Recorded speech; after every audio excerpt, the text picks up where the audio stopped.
and welcome to the Mount Clemens City Commission meeting. It is 7 p.m. and we will go ahead and call the meeting to order. Could everyone please rise for the Pledge of Allegiance? I pledge allegiance to the flag of the United States of America and to the republic for which it stands, one nation, under God, indivisible, with liberty and justice for all.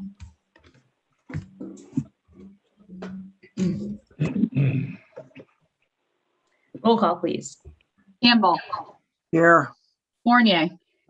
Here. Goodnow. Here. Hammond. Here. Crop. Here. Metzger. Here. Voorhees. Here. Okay. Agenda item 4, announcements, acknowledgements, communications, and reports. We have one proclamation and a few other items. Go ahead. I will read the Macomb County Pride Proclamation. Whereas the City of Mount Clemens cherishes the value and dignity of each person and appreciates the importance of equality and freedom, and whereas all are welcome in the City of Mount Clemens to live, work, play, and every family in any shape deserves a place to call home, where they are safe, happy, and supported by friends and neighbors. And whereas the City of Mount Clemens denounces prejudice and unfair discrimination based on age, gender identity, gender expression, race, color, religion, marital status, national origin, sexual orientation, or physical attributes as an affront to our fundamental principles. And whereas Pride Month began in June of 1969 on the 1-year anniversary of the Stonewall Uprising in New York City, after LGBTQ+ and allied friends rose up and fought against the constant police harassment and discriminatory laws that have since been declared unconstitutional. And whereas the City of Mount Clemens appreciates the cultural, civic, and economic contributions of lesbian, gay, bisexual, transgender, queer, plus community, which strengthen our social welfare. And whereas it is imperative that young people in our community, regardless of sexual orientation, gender identity, and expression, feel valued, safe, empowered, and supported by their peers and community leaders. And whereas, despite being marginalized, LGBTQ+ people continue to celebrate authenticity, acceptance, and love. Now, therefore, be it resolved, the members of the City Commission declare the month of June 2021 as LGBTQ+ Pride Month in the City of Mount Clemens, and urge residents to recognize the contributions made by the members of the LGBTQ+ community and to actively promote the principles of equality, liberty, and justice. All right. All right. We have the monthly department reports. Does anyone have any questions for either Mr. Johnson or any of the department heads that submitted these reports?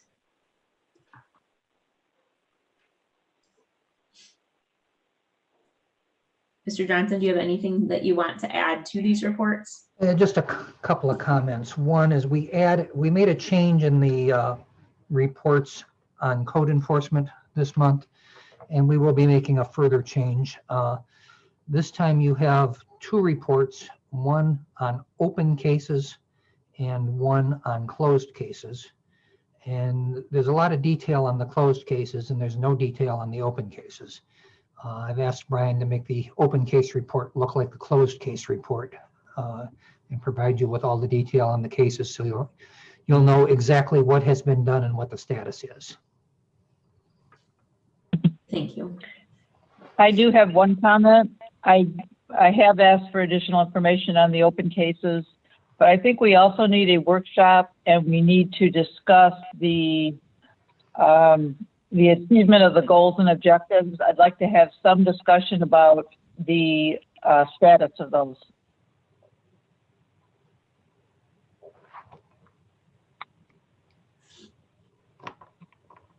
I'm sorry, you're requesting a status update for the goals and objectives, a workshop? Objectives, yes. Yes. Okay. We have not ever gone through any of the details of those and where they stand, and I would like to have a work session on that. I believe that's actually already in the proposed schedule for future meetings. It just gets concerning when we keep putting them out there and we haven't talked about it. Yeah, you have it scheduled for a work session on 6/7 at 6 o'clock. Continues strategic plan discussion. Yes. Okay. Does anyone else have any questions or comments about the reports that were submitted? Okay, hearing none. We will go ahead and move on to adoption of the agenda. I'll entertain a motion. Mayor Kropp, I move that we adopt the agenda as presented. Moved by Commissioner Voorhees, Support. supported by Commissioner Hammond. Anyone have any questions? Roll call, please. Campbell, Yes. Fournier, Yes, Goodnow, Yes. Hammond, Yes. Crop, Yes. Menser, Yes. Voorhees. Yes. Agenda item 6, public participation. This is the portion of the meeting where we allow the public to comment. We ask that you give us your first name so that we may form a virtual line. When acknowledged, you will need to give us your full name and your residential address and abide by our 3-minute rule. Is there anyone at this time that can raise their hand or go ahead and speak up with your first name who'd like to get in line? I see Tommy, Phil, George. okay. Michael. Michael. Is there anyone else? Okay, we'll go ahead and start with Tommy. Good evening. Thomas Barnes, 291 Jones Street, Mount Clemens, Michigan.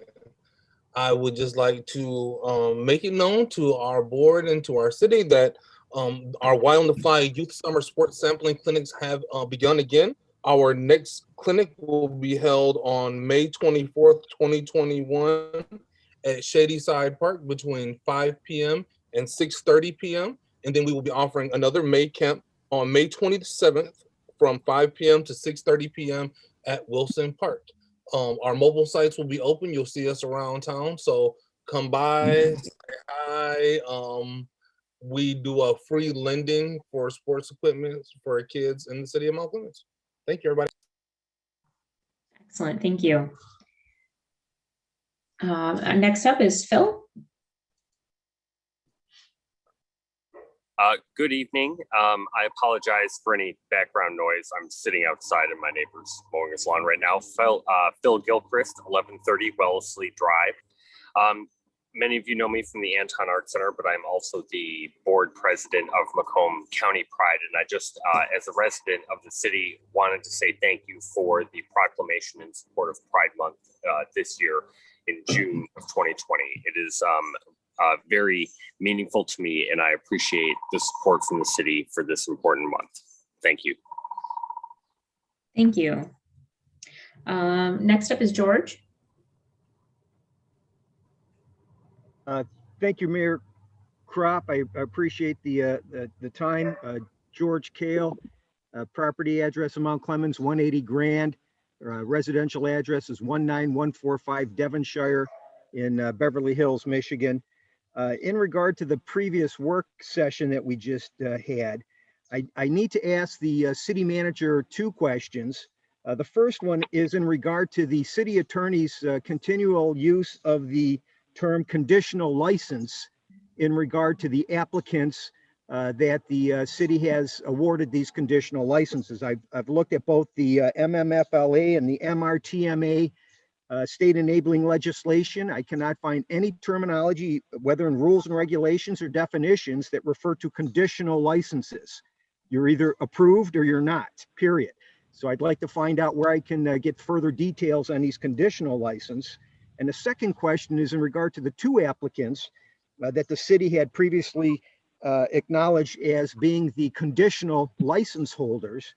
If they are the same entities that renewed their applications, For instance, the city manager can refer to the December 7th, 2020 City Commission meeting in which I had asked in regard to if the renewal applications had gotten in for both of those awarded applicants.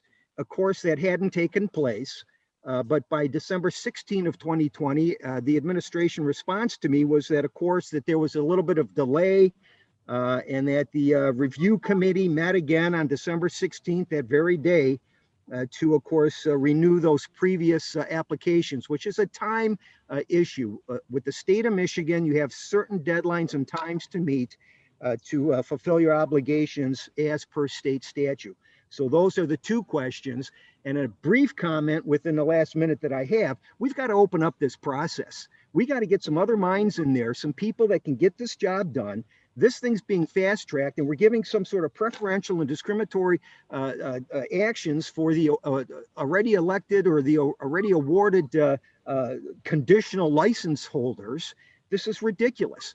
The micro businesses would take care of your issues on any smell that you can get from these big cannabis campuses that are out there. And we need to revisit this. I'm glad that we're going to table any ordinance readings and get into this and find out who did what and when and why, because something's got to give. Nothing's happened short of JARS. JARS knows what they're doing. They will get the job done. All deference, and again, to Mr. Gibraltar, great guy. I love the man. He's got to pivot and do something else with that property. It ain't going to be some big cannabis campus, and his DTE problem is not our problem. Somebody didn't do their homework over there. Somebody needed to do their due diligence and figure out Thank you, that Mr. that was Kale. not fulfilled. Thank you, Mr. Kale. I had 2 seconds left, but I appreciate the time. Not according to my clock, which is actually the official clock. Time Is there flies. anyone else who would like to participate for public participation? I would like to participate if that's I'm okay. sorry, you were in line. Thank you, Mr. Zubis. Of course, I appreciate that, Mayor Crop. Before I begin, I just want to say I appreciate the recognition of Pride Month. That really is appreciated for me and the other members of the LGBTQ community. But anyways, so good evening. I'll begin now, I should say. Good evening to the members of the Mount Clemens Commission. I come before you all to bring awareness to a recent event in the city of Detroit that I feel correlates with the events that have and should occur here. And that is the recent cannabis legislation that has passed and is now in effect. The interesting part is how they make a Detroit legacy category, allowing for residents in the city to open a business in town at a far cheaper rate if they lived in there for 15 years or more, hence the legacy part. But it heartens me that the city of Mount Clemens, instead of looking into ideas such as Detroit's ordinance, has decided to instead allow people to drink in public and not approve of any cannabis legislation fully. Everyone has their reasons, I'm sure, but the clock is officially ticking, and it's time to be able to get coherent legislation is running out before another city's weed is being purchased by our residents. I fear there may be another reason for the blockade on such an idea, and it may be the grip of big beer. In a city that is 4 by 4 miles, there are 12 bars, 4 liquor stores, and multiple festivals to encourage drinking. Oktoberfest, anyone? Along with the new ordinance that allows for the public downtown intoxication. Monopoly is already in place, and the influence of the need to ensure them that they keep the taps flowing is evident. The city depends on that money and comes in for taxes of liquor. It's the only logical reason that 21 plus 2 mills is justifiable. And I do understand the need for more real estate to lower taxes, and that's where the legalization and regulation of cannabis comes into play. You get more bang for your buck. It's looking past the stigma and propaganda that's been out there for decades about cannabis, that use that seems to be an issue. If we look past the Mount Clemens residents that have 10 DUIs or other related drinking and driving incidents, but people have spent years, if not decades, for just having weed on them in prison, let alone using it, there is already a bias that is not seen. We need a day when people understand that proper drug use of adults is not wrong, as long as you're not hurting anyone else. Unless it is, then fine. Then there's no need to get a petition to get cannabis dispensaries for recreational sales. Instead, what we need to do is get a ban on alcohol sales. Let's make this whole town dry, even though it would just lead to everyone driving to Clinton Township, getting drunk and buying beer, and then driving back. This is exactly what's going to happen to the city commission. Doesn't see that if you can get blind, stinking drunk in America, but you can't get high, then this is not a free country, unless you like liquor. Hard drugs like heroin is a whole nother story. But to keep cannabis off the shelves, will just lead to residents going elsewhere and taking their hard-earned dollars and sales taxes recreationally there as well. As the use is here to say, thank God. Cannabis is the way to get the city back to 15 mils. It's not the silver bullet, but it creates the cushion to bring it down to say 18 or 19. Then other businesses can say, okay, let's take a chance here now that the taxes are lower. I'm sure a logical conclusion can be reached here if it can be reached elsewhere. Thank you for your time and be safe. Mr. Zubis, can you state for the record your full name and your address? Because we didn't get that at the beginning. I apologize. I was supposed to do that. My full name is Michael Robert Zubis Jr. My address is 322 North Avenue, and that's apartment 1 in Mount Clemens, Michigan, 48043. Thank you. Thank you, Mayor Crop. Okay, is there anyone else who would like to speak at this time for public participation? Okay, hearing none, we'll go ahead and move on to approval of the minutes. I move to approve the work session. Oh, I'm sorry, I skipped over it. Administrative responses, are there any? I'm sorry, Mayor, there are none. Okay, I'm sorry. Now, Commissioner Hammond, what were you saying? I move to approve the work session and regular city commission meeting on May 3rd, 2021, and also the work session on May 6th, 2021. Support. Moved by Commissioner Hammond, supported by Commissioner Fournier. Anyone have any questions? Okay, roll call, please. Fournier, Yes. Goodnow, Yes. Hammond, Yes. Crop, Yes. Menser, Yes. Voorhees, Commissioner Voorhees. Okay. You there? I'm trying to unmute. On mute. There he There we is. Okay. Commissioner Voorhees? On the minutes? Maybe we're losing him. Okay. Okay. Commissioner Campbell? Yes. Okay. Moving on to general business. Item A, adopt the 2021-22 City of Mount Clemens budget. Mr. Johnson, well, let's get a motion first. I need a motion, please. I move to approve the resolution on annual budget resolution and general appropriation act. Do we need to, Read all of them. I was going to say, do we need to do each one, Mr. Johnson, or should we, or I guess Mr. Murray, or should we do them all separate? I think you should do them all separate. Okay. Go ahead, Commissioner Hammond. Okay. First one is I move to approve the resolution 1, annual budget resolution and general appropriation act. Moved by Commissioner Hammond, supported by Commissioner Fournier. Roll call, please. Sorry. Go ahead, Mr. Johnson. Jeez, sorry. I'll get it right. I appreciate you trying to make a quick meeting, but I think we do need to talk a little bit about this. I know, jeez. I appreciate that too. Yeah, I have to take my garbage out like Commissioner Campbell. Go ahead, Mr. Johnson. We've held 3 budget work sessions and 1 public hearing on the budget since the city manager's recommended budget was presented. The commission made the following changes to the manager's recommended budget. $102,867 was added to the fire department budget for a fire inspector and ancillary expenses. I always want to pronounce that wrong. $101,000 was removed from the recreation budget. $477,677 was added to the major street fund budget. $366,677 was added to the local street fund budget. The street fund expenditures allow for the addition of 2 workers, which will be split between the 2 funds. Also, the budget for street improvements was increased $400,000 in major street fund and $300,000 in the local street fund. In addition, the administration made an adjustment to the amount projected for a CARES grant in the Dial-A-Ride Fund from $160,000 to $138,000, and a like amount was removed from expenditures. If you recall, that was because we made that adjustment originally based on word that we were getting a $160,000 increase in CARES funding for dial-a-ride. It turned out to be approximately 164.5 total, not an increase amount. So we had already received some money, so that had to be removed.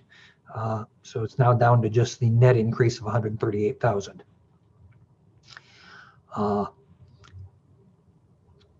The only other change that we're making since this was presented is to the fund balance policy.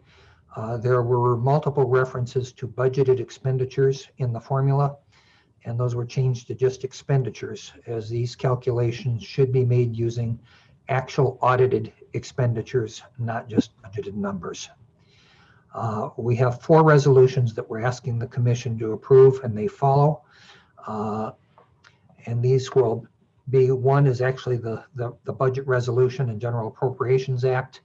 The second one sets the tax rates. The third one sets the tax administration fee and sets interest and penalties. And the fourth one is to approve financial policies. We did include new copies of the financial policies, including the revised fund balance policy, which starts on page 12. So resolution 1 has already been presented by Commissioner Hammond. And after that's voted on, you can move right to the vote on the other 4, unless there are questions. Oh, I've got questions. Commissioner Mentor? So I'm a little confused by why this, this document shows deficit budgets in major streets of $279,000, in local streets of $244,000. And the dial-a-ride, you did show this as a deficit in our last discussion of $15,000. I understand the $52,000 deficit in sidewalks, but there's also auto parking, $168,000, water fund, $66,000, and the ice arena, $182,000. So we did not have all of these amounts, and it's especially a deficit, and it's especially concerning if you added money to the major streets, $477,000, and to local streets, $366,000.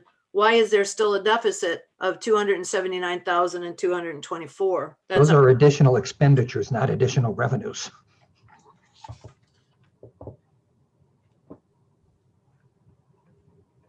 But does the revenue include the additional funds from the CARES Act or whatever act we're getting the additional funds from? There's no additional revenue over what was presented in the manager's budget originally. Okay, but from the American, which act is it? Recovery. You told me Recovery Act, thank you. You had said we were going to get a certain amount of money and we would allocate some to the major street fund and the local street fund. And the parking. So that is not in there yet? The parking is. We did not yet have anything solid as to what the final requirements were going to be of the act at the time. We actually have gotten some guidance on that in the last few days. Okay. It looks like the parking, using it to replace lost parking revenues, looks like that's going to be an acceptable expense. We can't spend it on streets. The infrastructure that's allowed under the ARPA Act is only water, sewer, and broadband. Well, we can probably put it to good use on water and sewer. Oh, we certainly can. But we didn't actually budget for that yet. So that means we do have to, so this is a change in the fund balance. So we're actually dipping into the reducing our overall fund balance in these 2 funds. That's correct. Okay. Does anyone have any further questions? Call the roll, please. Good now. Yes. Hammond, Yes. Crop, Yes. Menser, No. Voorhees, Commissioner Voorhees. Okay. Commissioner Campbell, Yes. Commissioner Fournier, Yes. can we get Okay. Commissioner Voorhees or? I hear him. I mean, I can hear. I think he has hit a button. I think he's on the phone. So, but for Yes, some reason, yeah, we're not getting. Yeah, he is there, and it's showing he's unmuted, but I don't hear him. Patrick, can you like manually mute him and then unmute him? See if that helps. Hold on one second. It's actually Darren tonight, but Hi, Darren. Sorry. hello. Let's see. Mute. Oh, let's see. I lost him. Where's he at?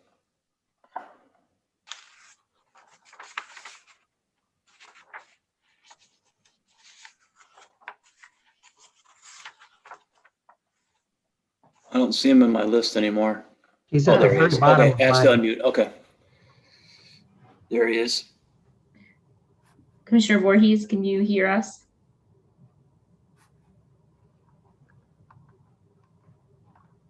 Okay, I think we're gonna have to, maybe he can call back in, hang up and call back in. He might be trying that because he just disappeared off my list. Okay. All right, I think we need to move on. All right, did you catch did that end the roll call for that resolution? For the first one. Okay. We'll go ahead and move on to the second motion, second resolution. I move to approve resolution 2, set tax rates. Support. By Commissioner Hammond, supported by Commissioner Menzer. Are there any questions or comments about the tax rates? Okay, hearing none, roll call please. Hammond, Yes. Crop, Yes. Menzer, Yes. Voorhees, Yes. Campbell, Campbell, yes. Fournier, Yes. Goodnow. Yes. Excellent. Welcome back, Commissioner Voorhees. Thank you. All right, go ahead and- Mayor, Yeah, you might want to ask Commissioner Voorhees to record his vote on the first motion. we can do that. Okay, excellent. The motion was to for a resolution to approve the annual budget resolution and general appropriations act. Yes. Yes. Okay. Did the clerk record? Yes, I did. Thank you, Mayor. Excellent. Okay, we'll go ahead and move on to number 3. I move to approve resolution 3, set tax administration fee, interest and penalties. Support. Moved by Commissioner Hammond, supported by Commissioner Campbell. Anyone have any questions about the set tax administration fee and interest and penalties? Okay, hearing none, roll call please. Crop, Yes. Menzer, Yes. Voorhees, Yes. Campbell, Yes. Fournier, Yes. Goodnow, Yes. Hammond, Yes. Okay, and for our last resolution, I move to approve resolution 4, approve financial policies. Support. moved by Commissioner Hammond, supported by Commissioner Campbell. Does anybody have any questions? I do. Okay, go ahead, Commissioner Menzer. On the fund balance policy, that's on page 17, you've changed you have the general fund at least equal to 15% of expenditures, but not more than 40.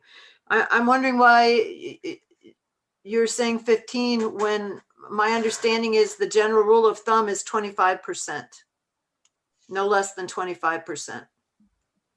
Actually, the general rule of thumb is more like 10 to 15 for a minimum.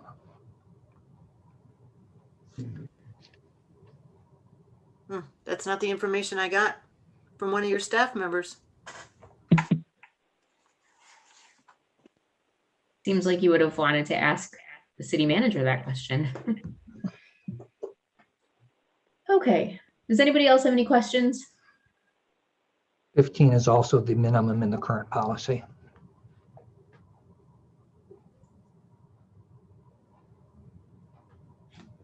Okay, roll call, please. Spencer, No. Voorhees, Yes. Campbell, Yes. Fournier, Yes. Goodnow, Yes. Hammond, Yes. Crop. Yes. General business. Item B, approved Michigan Works agreement. Can I have a motion, please?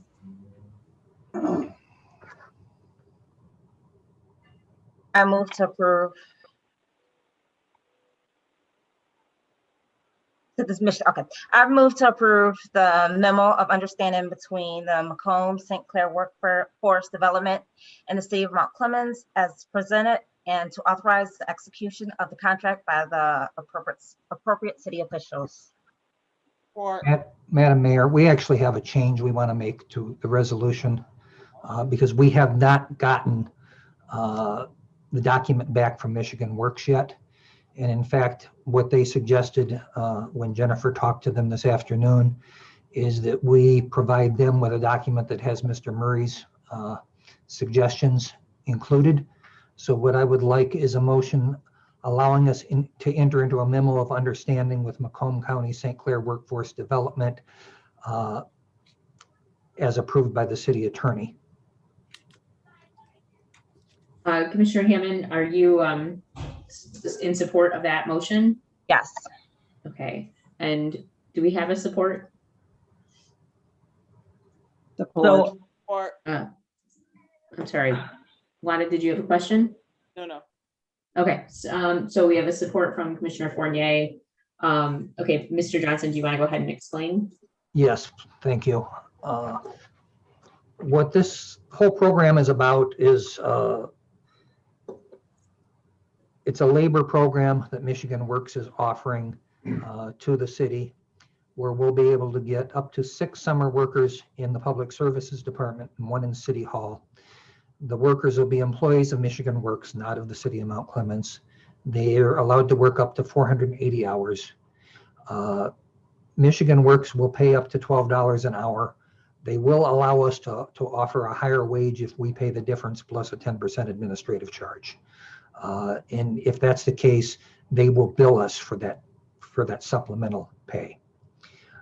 They will still be the direct employer of the workers.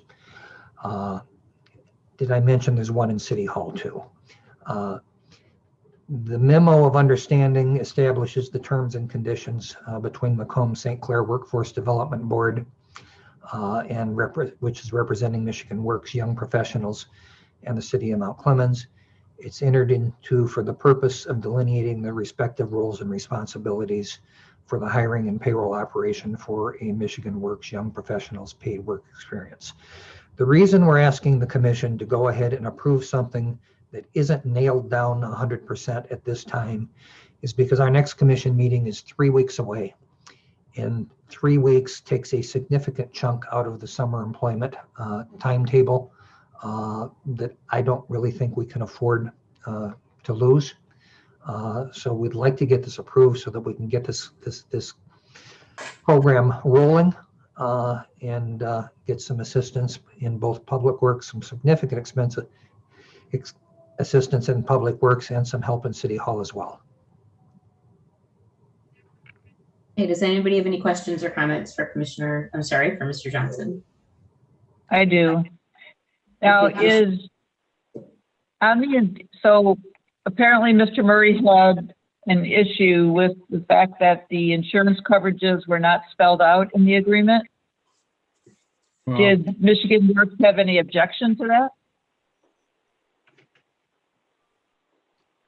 I don't know. I haven't been a part of the negotiation of this. It was sent to me by administration. I pointed out when I reviewed it that it didn't, the first draft didn't designate who the employer was.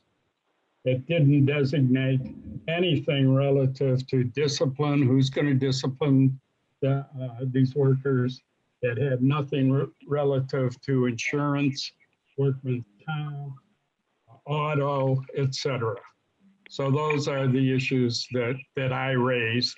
And given the time constraints, they have not. The most recent response was today.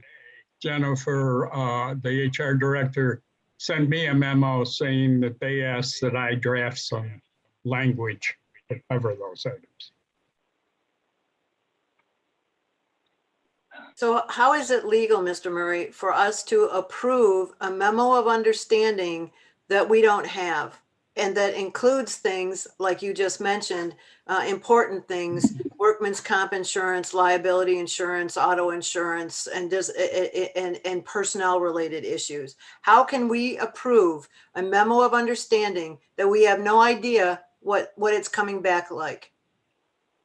The motion as amended, you are approving a memo of understanding that will be finalized and approved by the city attorney. So if you, I think the manager has outlined where the areas of clarification need to be, and I will certainly attempt to clarify those areas. If they don't agree with it, then you don't have an agreement, but I doubt that will occur.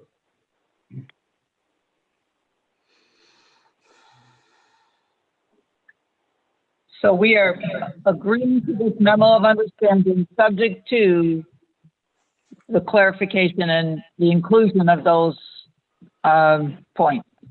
Yes, I guess the way the motion has been made is that you're relying upon me to protect the city's interest in those areas. And before these kids can come work, this all has to be finalized, correct? Well, yes, I mean, Okay. I think it has to be clarified. Who's going, the insurance issue, certainly. They're going to have to provide that information. And I would suspect they're going to have to agree to discipline matters. You know, I don't know who's disciplining them. If Jeff Woods wants to get rid of an employee, who makes that call? Woods or Michigan Works? All that's unclear right now.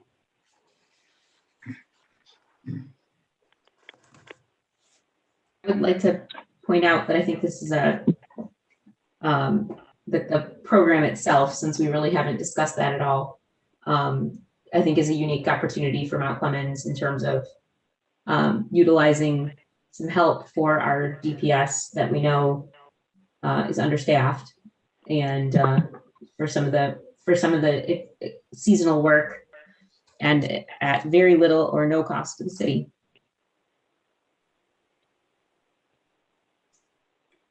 Plus experience that the youth will obtain. That too. Michigan Works have had this program in the past, correct? Maybe not with the city, but it's not a new program to them, or? Exactly, yes. Okay. I don't believe it has been in the city, although they did run a program, from what I understand here at one point, called the Job Training Partnership Act. They did have that here at some point. Not necessarily, I don't know if it was an agreement with the city, Mr. Murray. Was that an agreement with the city, or was it through the schools? Not that I recall. The city, and Mr. Woods can speak to it better than I can. The city has always hired on its, I believe it's always been on its own seasonal summer employees. We've had a problem in the past few years getting them, correct? I don't know. Mr. Woods would probably know. I think Yeah, I understand that, like most positions, it's difficult to find people to fill them at this point in time. So we worked with them in the past. I don't recall us working with them in the past. The city, through the HR department, has always hired seasonal help. Yeah, But this year we want to partner with Michigan Works. Yeah, and JTPA, the Job Training Partnership Act, was, I believe, run through our recreation department at one point, but we also, Michigan Works has worked with many, when I was a kid, I worked on JTPA and the Fitzgerald schools. They have long since worked with municipalities and school districts and, government entities, so. Sounds like a good program to offer our youth here in the city. Do they look to our city to hire the kids in our city? Usually, yes. That's what they told us in our meeting.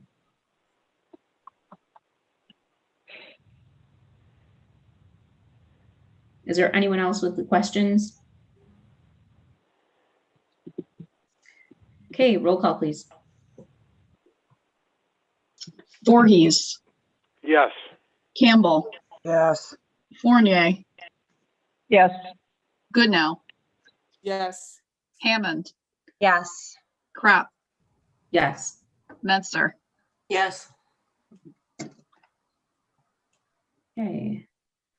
Moving on to item C, approve Macomb County Economic Development Agreement. I'll entertain a motion.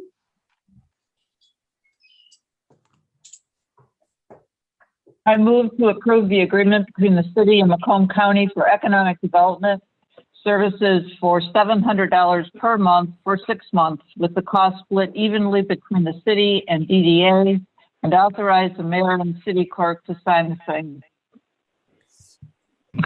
Support. Moved by Commissioner Fournier, supported by Commissioner Hammond. Mr. Johnson, do you want to have Mr. Tingley? Well, I'd like to say this is very similar to the 3-month agreement that was approved in November that resulted in the development of the online GIS-based marketing tool that we've renamed as www.thinkmtc.com.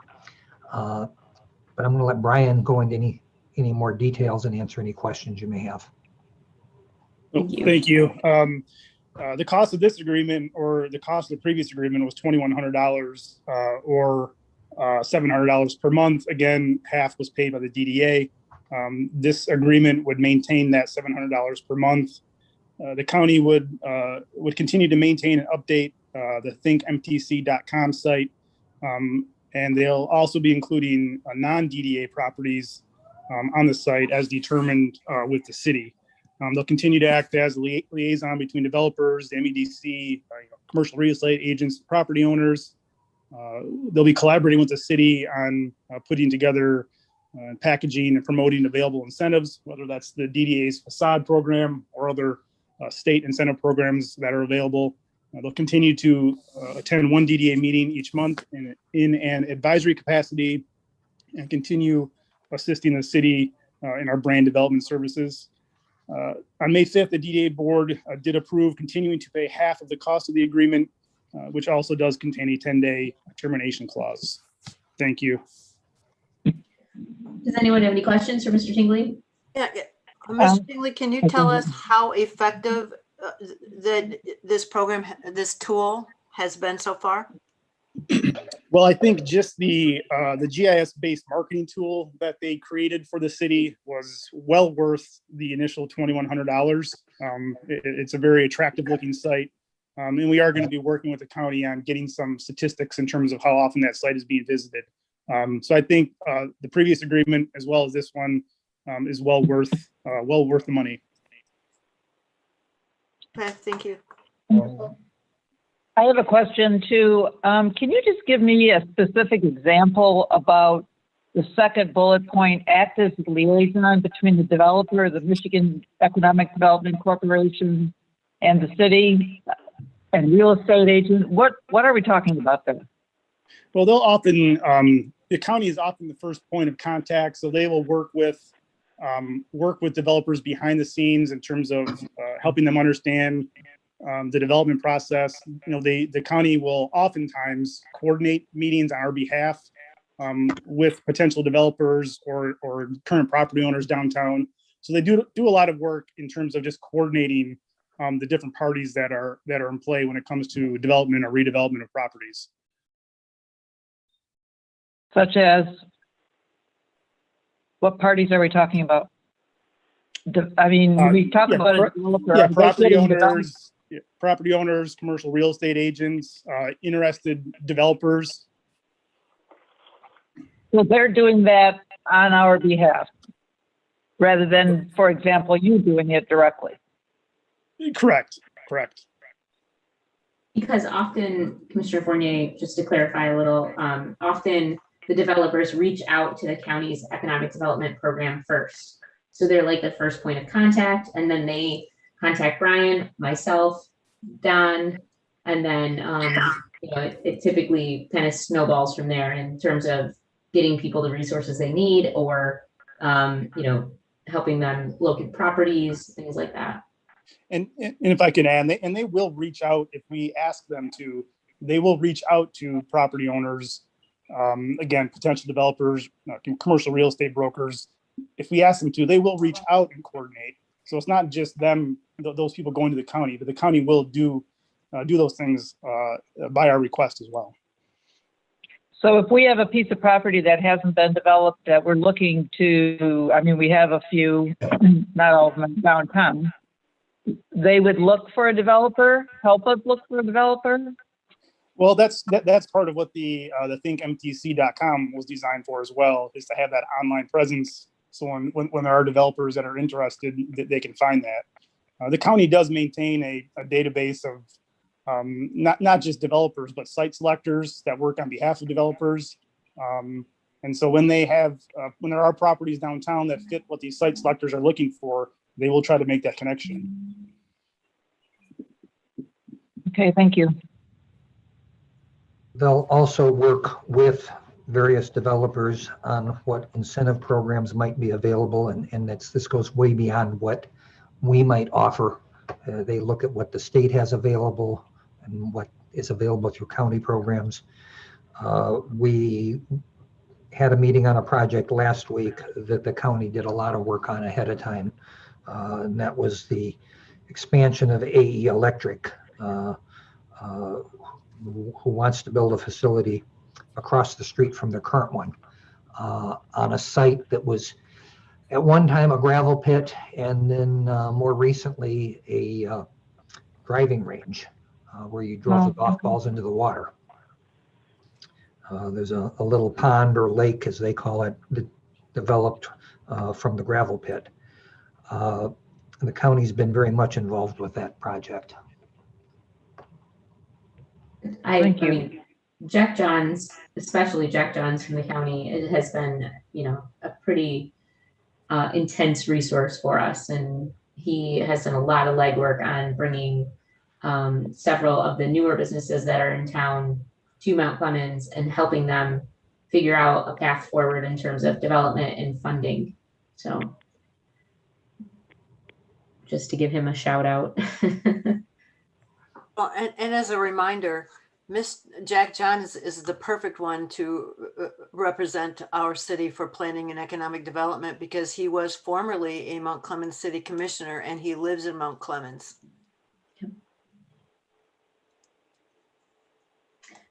Any other questions or comments?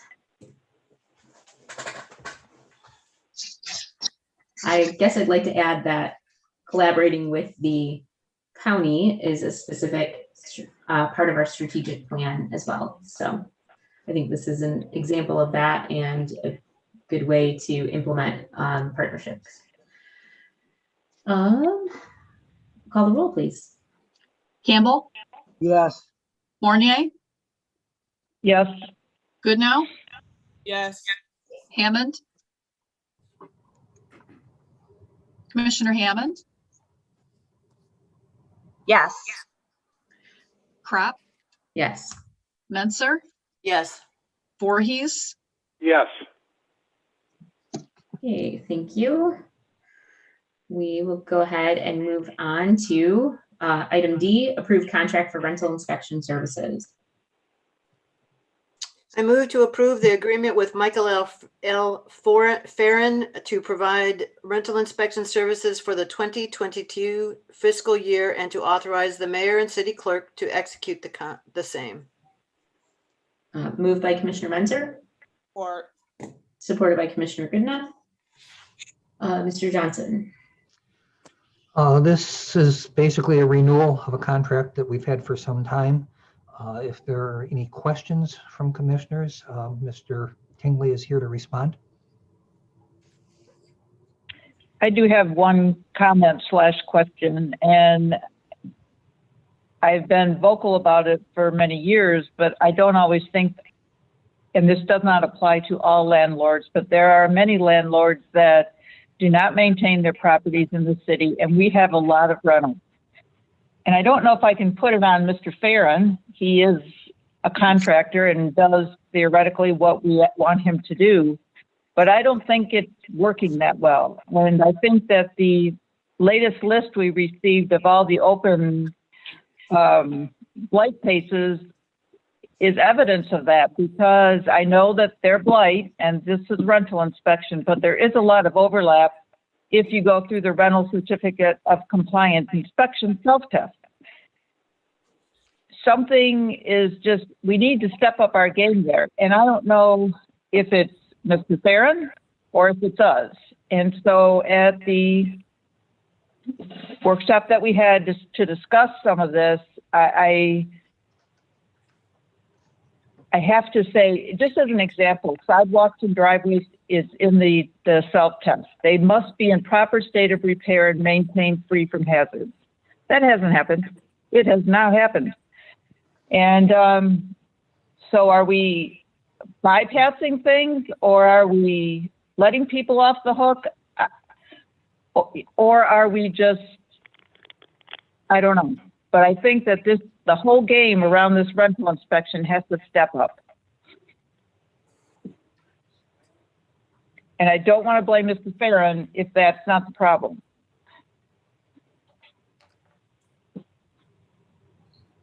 Is there a, keeping in mind, that he's a contractor and we cannot set his hours or days, but is there a way to monitor, like how many rental inspections he does a day? I think that last month he did,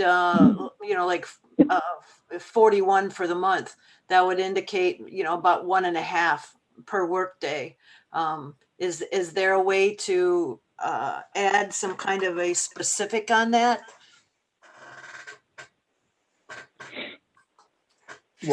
Well, we do track the number of inspections that are conducted. I will say that this past year, inspections for rental, they are down due to the pandemic and the existence of the eviction moratorium.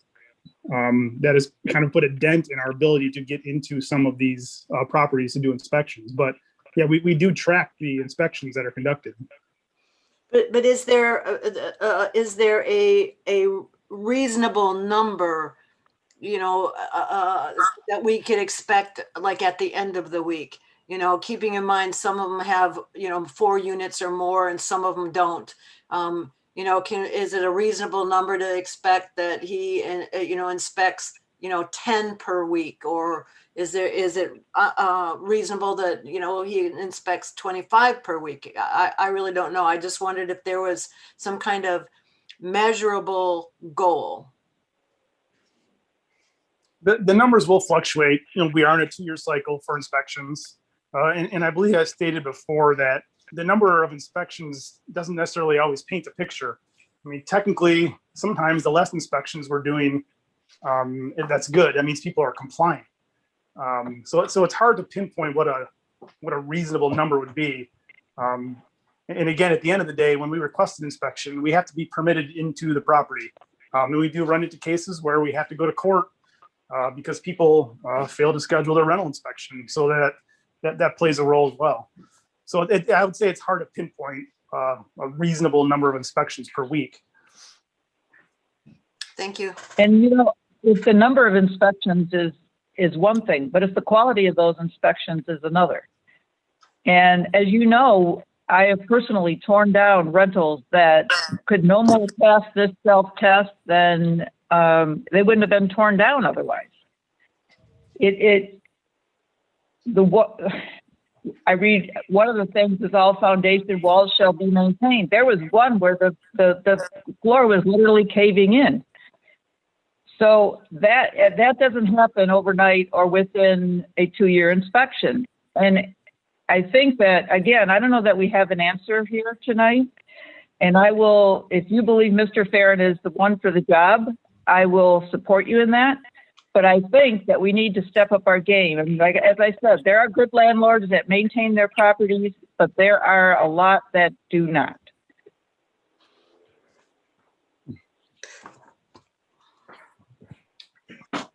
Does anyone have any further questions?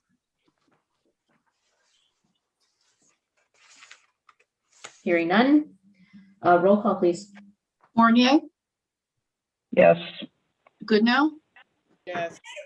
Hammond, Yes. Crop, Yes. Menser, Yes. Voorhees, Yes. Campbell, Yes. Moving on, general business, item E, consider participation in the United Way 21-day equity challenge. I'll entertain a motion. I move the city of Mount Clemens participate in the United Way 21-day equity challenge and where's my glasses, and adopt the attached resolution. Moved by Commissioner Mentor, Support. supported by Commissioner Hammond. Mr. Johnson. Aye. This is a new program for the United Way. They haven't done it before. They've asked that we adopt a supporting resolution and acknowledge which acknowledges the 21-day equity challenge as a way to share vetted information and resources and to begin or continue to weave conversations about equity within our community. I think this looks like it should be an excellent program, but since they haven't done it before, we don't know for sure. I think it fits right in with our goals and objectives and our equity goal. And I'm recommending that we participate.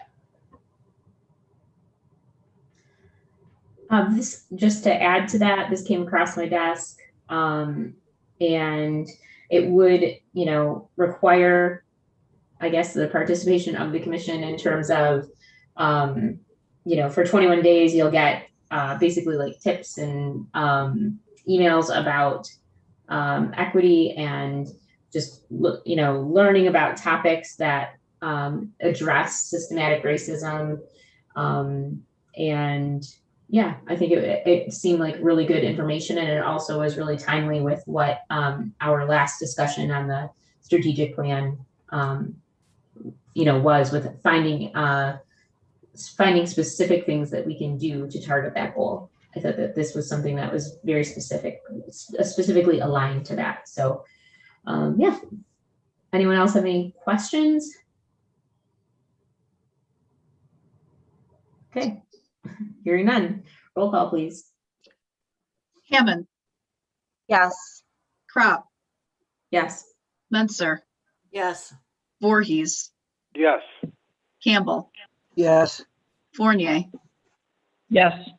Goodnow, Yes. Okay. Moving on to discussing the no parking option for street cleaning, item F. I don't think there is no suggested motion. Right. So Mr. Johnson. This is meant to just be a discussion item for the commission at this time. I chose to do it in this fashion within a meeting rather than calling it as a work session because we already had a work session scheduled for tonight and for the next meeting and probably for the one after that. And I don't think this is actually going to probably require an hour, but I could be wrong. Let me note that parked cars do pose a major problem during street cleaning and snow plowing. We do have the ability to ticket parked cars during snow emergencies, but we currently have no incentive to get cars off the street for street cleaning. There has been some express supported for a garbage day parking prohibition. So I thought we should look at what options are available. That is certainly one of them. I've put together some thoughts of my own, but commissioners may have other ideas as well. The most common ones that I'm familiar with for trying to get parked cars off the street, particularly for street cleaning, because it's not as big a problem for snow removal, and most of these won't work for snow removal, although one would. The garbage day parking prohibition would result in most cars being removed from the street 1 day per week. Since it's always on the same day, it should be relatively easy for residents to remember. However, garbage collection actually interferes with street cleaning and plowing.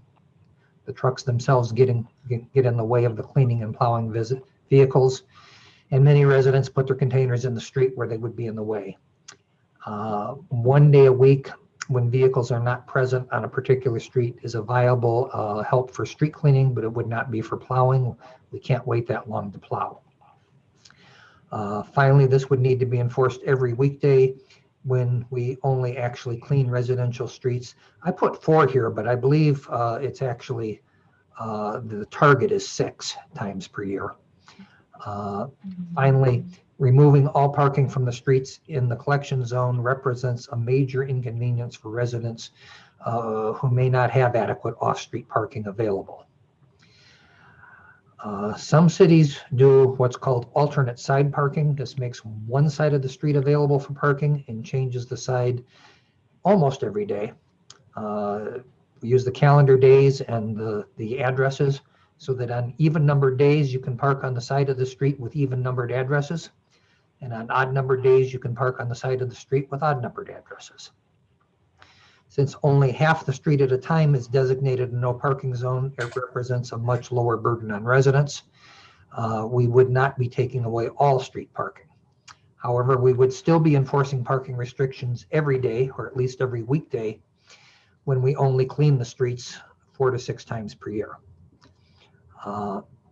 Also, I've had personal experience with alternate side parking in a community I once lived in. The end of the month often poses a problem because people get used to just the idea that they have to move their car every night. And at the end of the month, if it's a 31-day month, you have 2 odd days in a row. And the community I lived in took full advantage of that and issued tickets every time. One thing that this one might help us with, although the garbage day parking might help us with it as well, is it might discourage parking inoperable vehicles or little used vehicles on the street, as they'd have to be moved every day in this case, or once a week in the other. Final option that I'm familiar with is to place temporary no parking signage. A lot of cities do this during street cleaning. It limits the impact on residents to just the days when street cleaning will occur. The first problem with this approach is the amount of labor necessary. We would end up needing a crew just to handle the signs. With a DPS department as small as ours, that's a significant problem. It's also highly likely many residents will not see the temporary signs. I know from personal experience that it's very easy to not notice a new sign or even a new traffic light. You know, you're used to the way things normally look and what the rules normally are, and when something changes, it sometimes takes you a few days to actually recognize that. Again, this was meant just to start a discussion. I think we're a long ways from actually putting a resolution or an ordinance before you, but I'd like to hear what you have to say.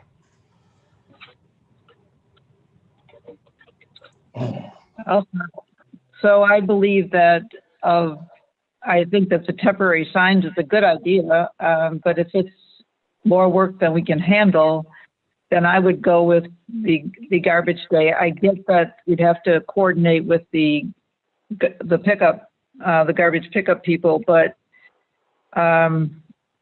It's easy to remember. It's just a given. I mean, that is something people don't forget. Alternate days just sounds very confusing to me and fraught with issues.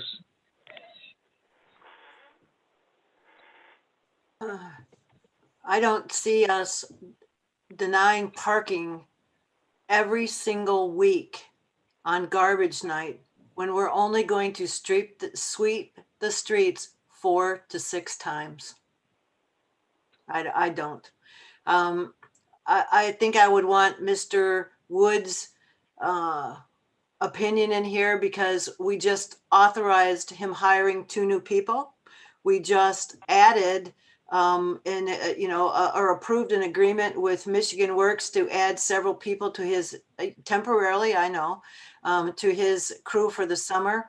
If the 2 full-time staff that we've authorized you only need 1 person to go out and put a street sign, little street sign up. So, and if he can come up with a schedule that we can publish, on social media, on the web page, saying, okay, we're going to, sweep Kendrick, Jones and Washington on this specific day. Give people a couple of day notice.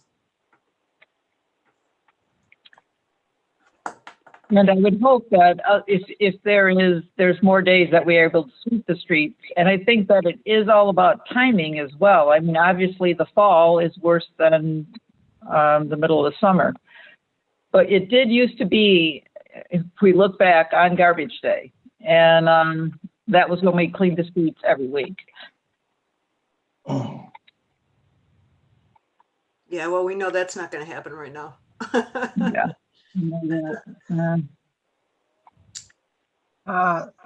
We get a lot of complaints because of lack of notification, and so people feel as though the street sweeper is not as effective as it should be because of cars on the streets. And so, this is something that I've been trying to address, because it seems like, notifying people doesn't seem to be very effective, because I know, like, if weather comes up, the schedule changes, and it doesn't seem to be something that the DPS has had a lot of success with, because I know that for a little bit they did publish some things on social media, giving people some heads up, but it didn't seem to be helpful to them. So, just trying to find a solution to this. I know none of these programs are going to be, a complete fix, but I feel like it's definitely, I don't think doing nothing is a solution. So I'm in agreement with this whole concept. I mean, I think that other cities do this based off of what they do. Ask them what they find is the most effective method, and instead of reinventing the wheel, just implement what they find the most effective and tailor it for Mount Clemens. But I agree, walking around, there's cars that haven't been moved in, I would say, a year, and the leaves and the dirt are 3 inches thick around it. So there's no reason a car has to be sitting there that long. You're so right. And after a while, that smells. Those rotting leaves, especially in the spring, after the winter, when nothing got picked up from the fall, it smells. And it's very frustrating. Yeah. So I don't have a driveway. I don't put my car out in the street. So it's like everybody can move their car one time a month or whatever. Well, and the idea is that you have it from 9 to 3 or something to the effect that a lot of people are at work, so their car isn't even home. Yeah. I mean, I know that the garbage day one, I mean, only from personal experience, my grandma lives in Hazel Park, and that's what they do every Wednesdays for garbage day. And I know if I go visit her on Wednesday, I can't park in the street. I mean, there's a lot of, I think, communities that do that. So listen, the inconvenience is well worth it, because it finally cleans up the streets that are, some of them around here are bad. So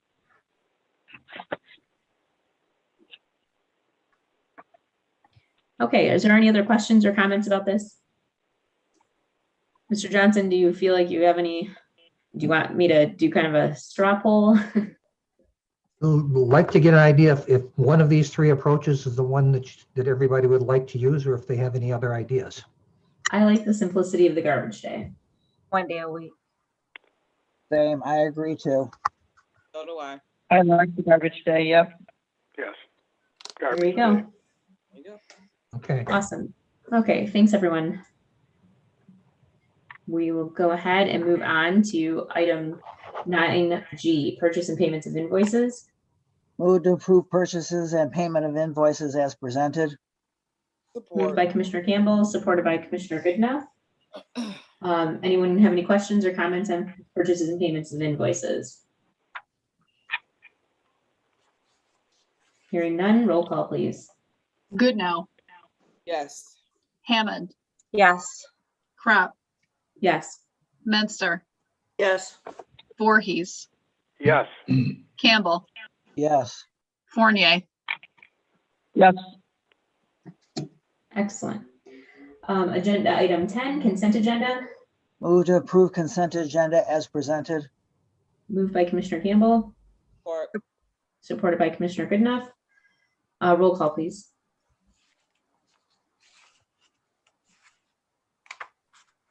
Hammond, Yes. Crop, Yes. Menster, Yes. Voorhees, Yes. Campbell, Yes. Fournier, Yes. Goodnow. yes. Thank you. Mr. Johnson, City Manager's report. Yeah, actually, a couple of things happened in regards to COVID-19 since this was drafted. At the time, we were just reporting on number of cases, and that we can now get vaccinations for people as young as 12. The CDC relaxed mask requirements last week, and the state followed suit. I know that's causing some people to question whether we should keep the state of emergency in place. Our state of emergency right now expires July 4th. So it's in effect for 2 more regular city commission meetings. I would note that as it is right now, it applies to other city boards and commissions. And it's also the basis that the school district has used and the county commission has used for continuing with remote meetings. So if we rescind our state of emergency, those entities have to go back to meeting in person as well. I did talk to the school superintendent about it this morning. She indicated that if we choose to do that, she would ask that we at least wait to not make it effective before Wednesday. The county commission actually has 2 committee meetings this week, and they have a board meeting next week. So I would suggest if the commission does want to make a change, that it not go into effect until the beginning of June. Other items, the North Anthem Church volunteers have begun cleaning up some of our parks throughout the city. They've already done some work in MacArthur Park. In Shadyside, they're planning to do some work at Memorial Field this week. Advancing Macomb's working with the Clinton River Watershed Council on coordinating a park and river cleanup at Shadyside from 1 to 3 on June 4th. If they have other volunteers, they'd like to include other parks as well. Kirkham Park, formerly Wilson Park, has an old slide that was in disrepair and dangerous, not able to be safely repaired, and therefore it's been removed. As there are other slides within the play structure at this park, there is no immediate replacement of this slide as planned. Boys and Girls Club, right now we're seeking letters of support for bringing the Boys and Girls Club of Southeastern Michigan to Mount Clemens. Letters should be addressed as shown to the Boys and Girls Club of Southeastern Michigan Board of Directors.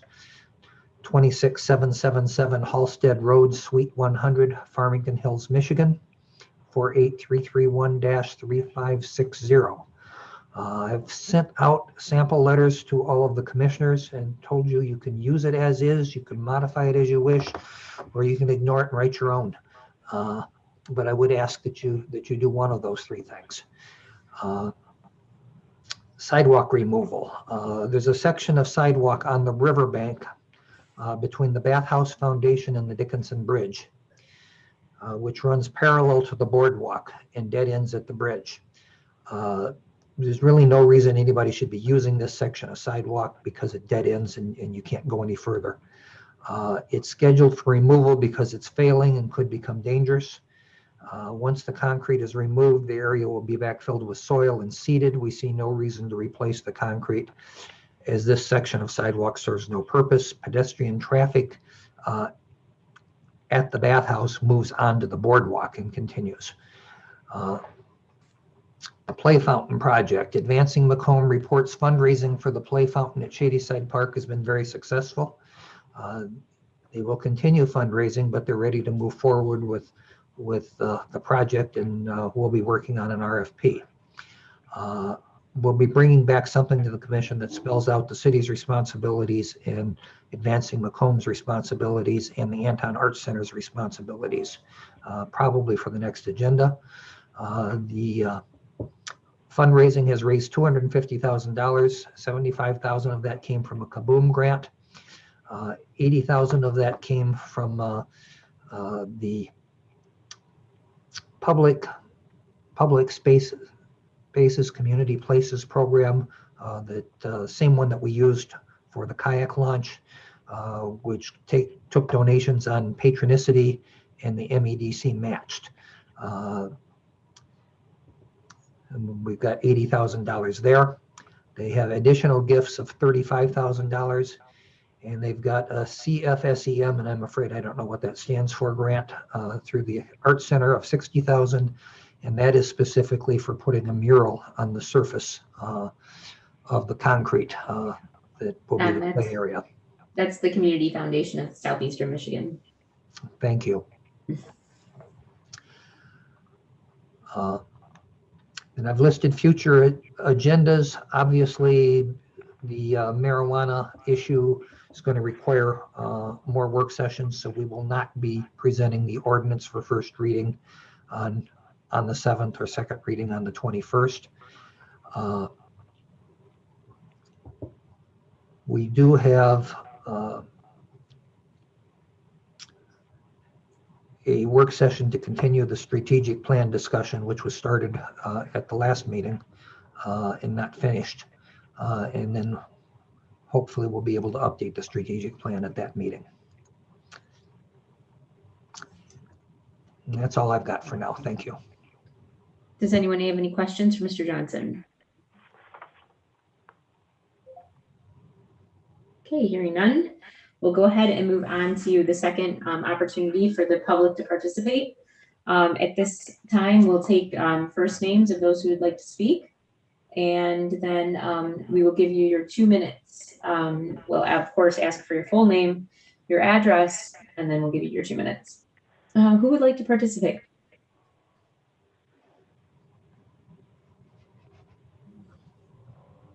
Would anyone like to participate? Okay, hearing none, we will go ahead and move on to commissioner comments. Commissioner Hammond. Thank you. Just want to remind everyone that there's 2 walk-in vaccination clinics in Mount Clemens. One is at Greater Morning Star, and the other one's at North Broadway Church of Christ, right in Mount Clemens. The days have been extended, so this Saturday, May 22nd, and then again on June 5th from 10 to 3. That's all I have for this evening. Thank you. Commissioner Fournier.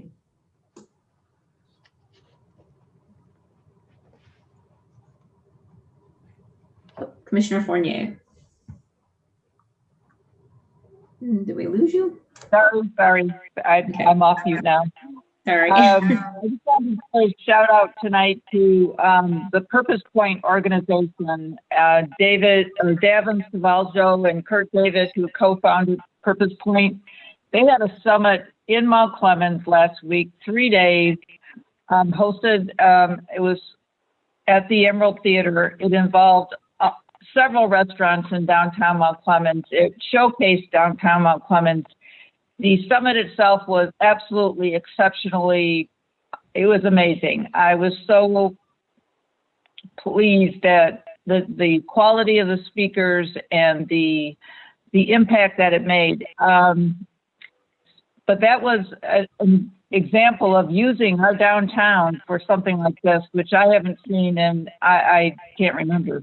It was a great summit, and I shout out to them for hosting it here in Mount Clemens. It was an incredible summit, and I highly recommend next year if they do it again for anyone to attend. That's all I have tonight. Thank you. Commissioner Menzer. I would like to recognize a couple of our high school seniors. Christian Lara Hernandez was voted a Channel 7 Brightest and Best for this year. That recognizes academic achievement. I'd like to recognize also Ariel Smith. She was elected to the Macomb County All Academic Team Class C and D.